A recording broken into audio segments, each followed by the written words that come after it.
Amin'ny fifaliana indray ry havako malala no iarabanantsika rehetra na tratra izao andro anio izao.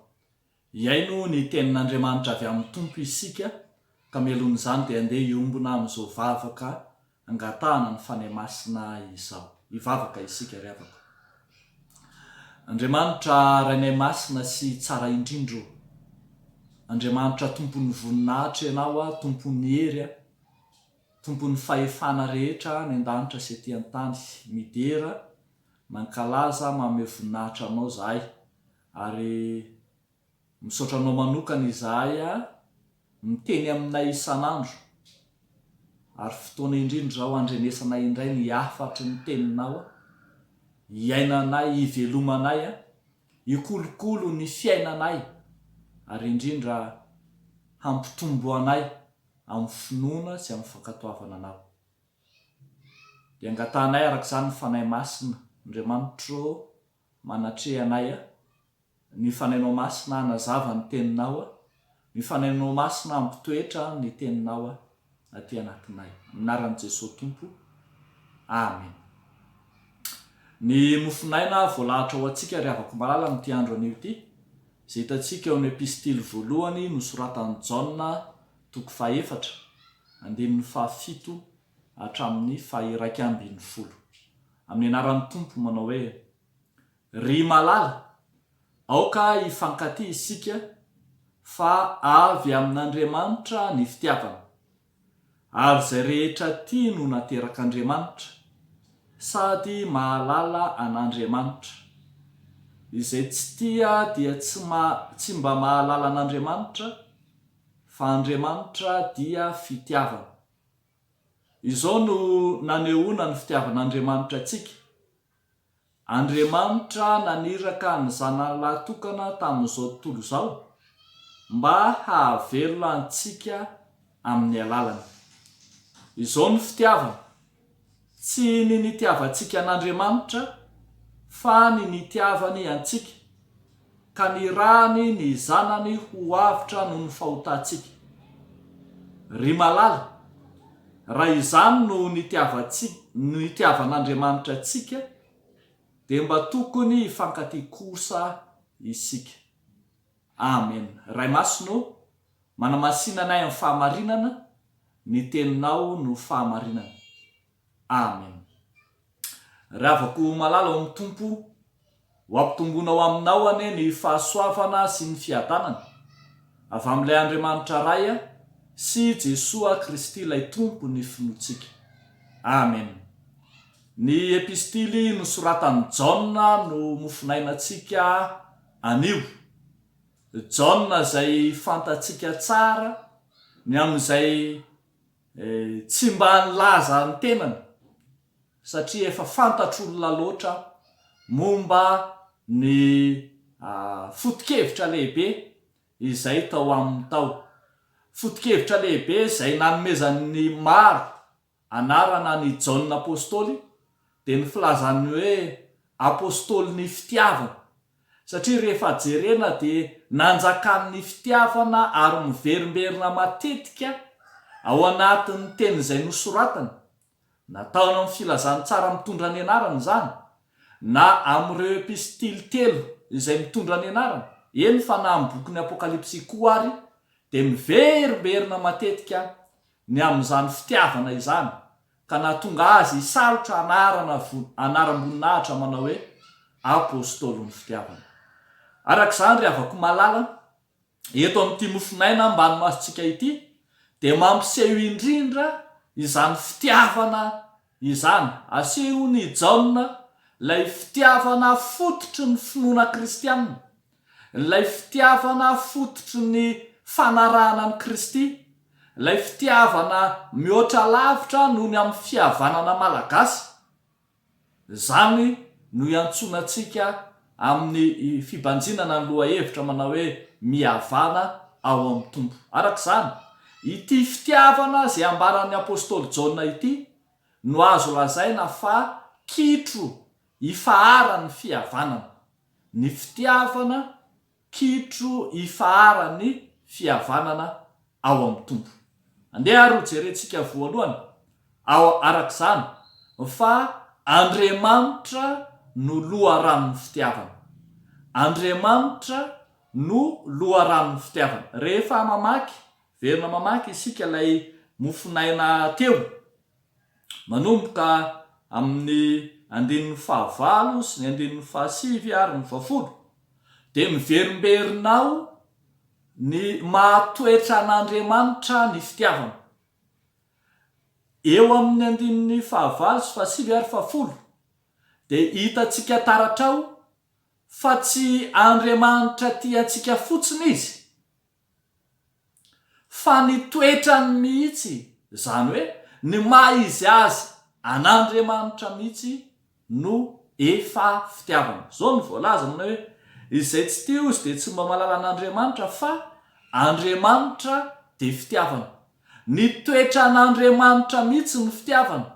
Izy Andriamanitra mihitsy no efa fitiavana. Raro ny loatra raha migoka sy manovo izany fitiavana izany ao amin'Andriamanitra izao tontolo izao. Ambara nefa fa izay mandeha amin'ny mazava ihany, zany hoe izay mandeha amin'ny lalan'ny filazantsara ihany no indro miaina sy mahatakatra izany fitiavana ao amin'Andriamanitra izany.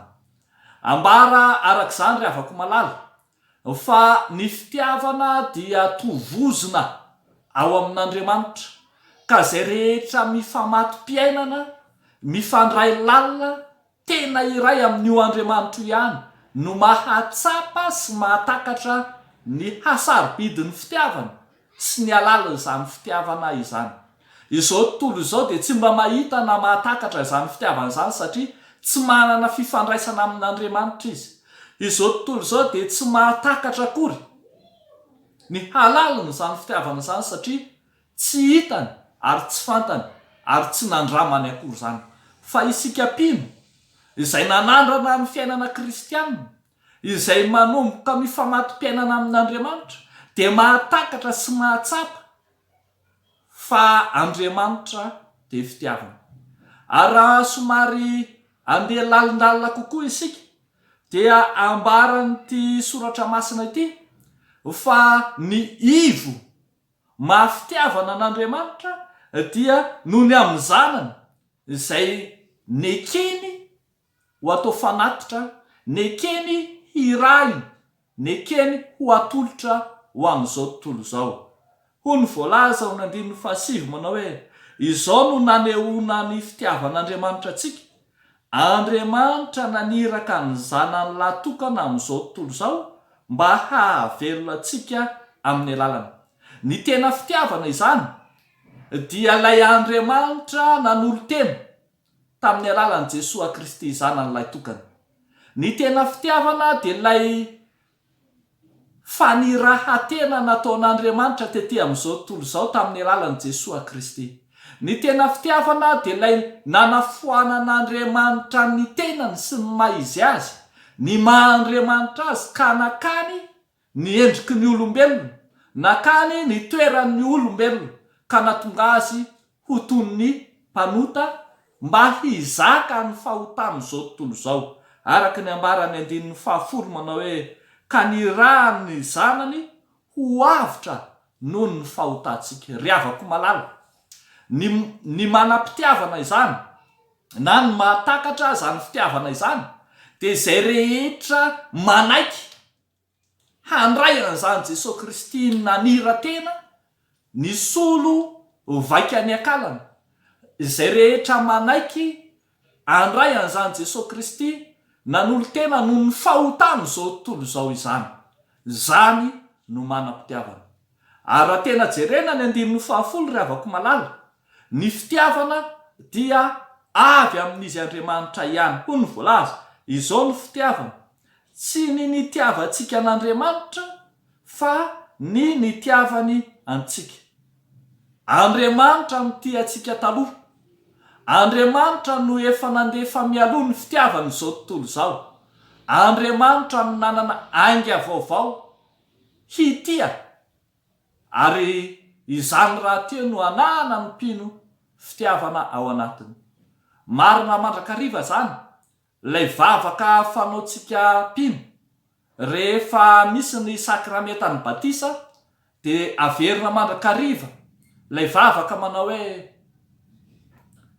Andriamanitra no tiatsika taloha ka nanambaritsika fa ny fitiavanao de meloa mandrakariva ny fitiavanay anao. Ry havako malala miariary arak'izany fa Andriamanitra ireriany no loharan'ny fitiavana. Andriamanitra no fototra iorenan'ny fitiavany mpino. Andriamanitra no efa fitiavana ka afaka mizary zany ho an'izao tontolo izao. Isika koa zany de tsy hamorona fitiavana manokana amin'ny alalan'ny tenatsika na amin'ny alalan'ny vondron'olona iombonatsika na amin'ny alalan'ny fahaizatsika na ny fahamendrehantsika manokana raha izy zany, fa zay rehetra manorona fitiavana de tsy maintsy eo amin'ilay Andriamanitra fototra iorenan'ny fitiavana izao tontolo izao. Fa ny zavatra faharoa zay hojerentsika ihany koa ry havako malala eto amin'ity tenin'Andriamanitra ity de izao manao hoe raha mbara fa ny fitiavana no kitro ifaharan'ny fihavanany kristianina na ny fihavanany mpino, ny fihavanana ao amin'ny tompo, dia azo ambara ihany koa fa zay rehetra mpanaradian'ny Kristy de manorona ny fitiavana ao aminy. Zany hoe zary lasa manana izany fitiavana izany ihany koa ny mpino. Hoy ny voalaza, ry malala, aoka ifankaty isika fa avy amin'Andriamanitra ny fitiavana. De entaniny indray tsika amin'ny 1:40 manao hoe ry malala, raha izany no nitiavan'Andriamanitra antsika de mba tokony ifankaty kosa isika.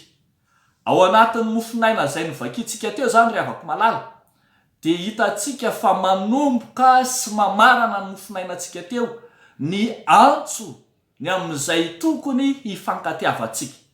Antso ho an'ny mpino mba hanorona ny fitiavany ao amin'Andriamanitra ary mba hahatonga ny mpino hanaradia an'Andriamanitra fitiavana amin'ny fiarahamonina, amin'ny fihavanana, amin'ny fiaramiaina eo anivon'ny mpiarabelona misy azy.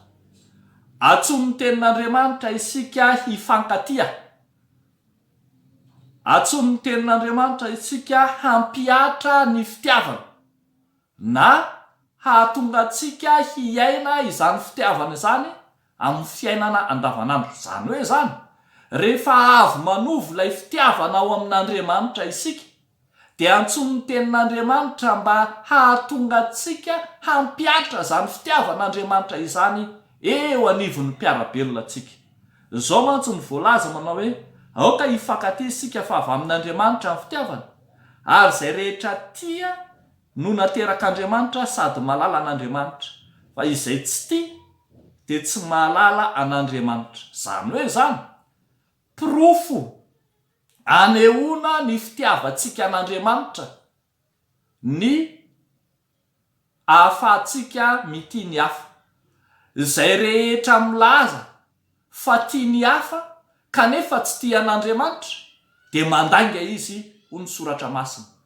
Profo anambarana fa tia an'Andriamanitra isika de tsy maintsy asehontsika mivantana amin'ny alalan'ny fitiavana ny hafa zany.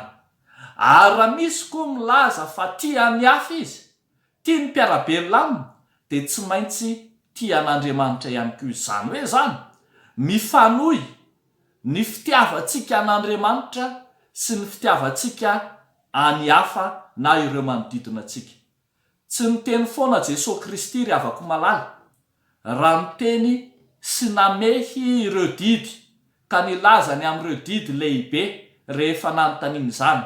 De zao ny valo tenin'i Jesosy manao hoe ny didy voalohany de ny hoe tiava an' Jehovah Andriamanitra ao, ary ny faharoa de zao tiava ny namanao tahaka ny tenanao.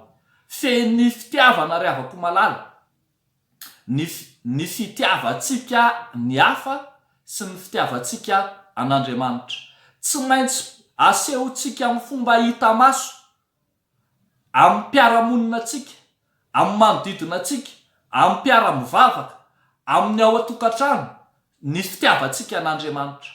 tsy maintsy asehontsika amin'ny alalan'ireo manodidina antsika ireo ny fitiavantsika an'Andriamanitra, satria ireo no solo-tenan'Andriamanitra eto anivon'ny voary manontolo zao mantsy no tenin' Jesosy fa izay manao hoe nazovo ny manomena dia rano mangatsika eran'ny kapoaka ihany aza ho an'ireo madinika mino ahy ireo, satria mpianatra izy. Dia lazaiko aminareo marina tokoa fa tsy ho very ny valim-pitiany, satria ho Jesosy manao hoe izay nataonareo amin'ireo rahalahy kely indrindra ireo no efa nataonareo tamiko ihany koa.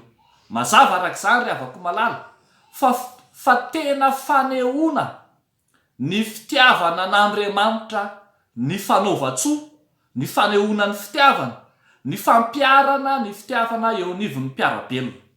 Arak'izany dia miantso antsika ny tenin'Andriamanitra, miantso antsika ny fiangonana manao hoe mihavana ao amin'ny Tompo. Ary aseho n'ity tenin'Andriamanitra ity fa ny fototra iorenan'ny fihavanana dia izany fitiavana izany. Tsy afaka hitiny hafa mihitsy isika raha tsy tia an'Andriamanitra. Ary raha tia an'Andriamanitra isika dia mandeha tsy voizina lojika ny fitohizan'ny fitiavantsika an'Andriamanitra ny fitiavana ny mpiaramonina.